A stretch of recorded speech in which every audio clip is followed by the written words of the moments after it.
வணக்கம். திருக்குறள் எல்லோருக்கும் வாழ்க்கை வழிகாட்டி. எந்த வயதிலும் எந்த நிலைமையிலும் இது நம்மை மெதுவாக நல்லதொரு பாதைக்கு அழைத்துச் செல்லும் நெறி. நாள் ஒன்றுக்கு 2 நிமிடம் மட்டும் கேளுங்கள். புரியாவிட்டாலும் பரவாயில்லை, நடைமுறைப்படுத்த முடியாவிட்டாலும் கவலையில்லை.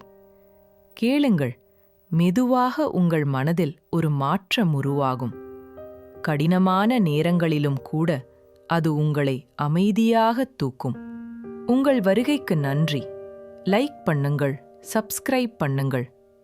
வாங்க, இன்று நம்ம திருக்குறளை தொடங்கலாம்.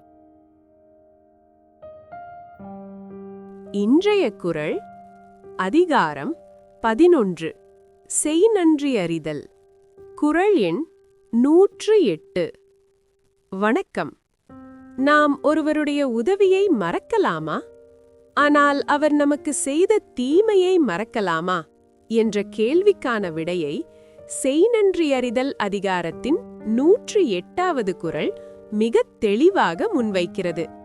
இது அறம் மற்றும் மறதி ஆகிய இரண்டிற்குமான வரையறையை நமக்கு உணர்த்துகிறது.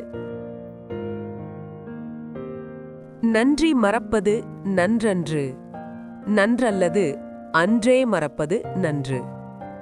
நன்மை எது, தீமை எது, இரண்டில் எதை மறக்க வேண்டும், எதை மறக்கக்கூடாது என்பதை சுருக்கமாகவும் ஆழமாகவும் இந்த குறள் விளக்குகிறது.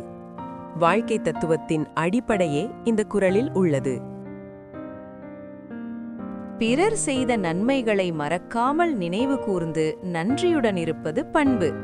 ஆனால் அவர்கள் நமக்கு செய்த தீமைகளை மனதில் வைத்து பழிவாங்குவது அல்லது வருத்தப்படுவது என்பது மன நிம்மதியை கெடுக்கும். அதனால் தீமையை உடனடியாக மறந்து விடுவது மனதிற்கும் வாழ்விற்கும் நல்லது.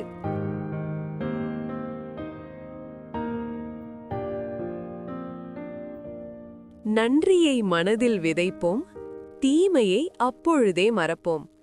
மன்னிக்கும் குணமே நமக்கு மன நிம்மதியை தரும் என்ற அறத்தை உணர்ந்து வாழ்வோம். நாளை வேறொரு குறளுடன் சந்திப்போம்.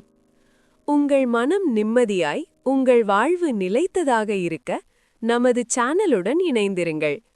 வீடியோ பிடித்திருந்தால் லைக் செய்யவும் மற்றும் புதிய ஞான கருத்துக்களை பெற சப்ஸ்கிரைப் செய்ய மறக்காதீர்கள்.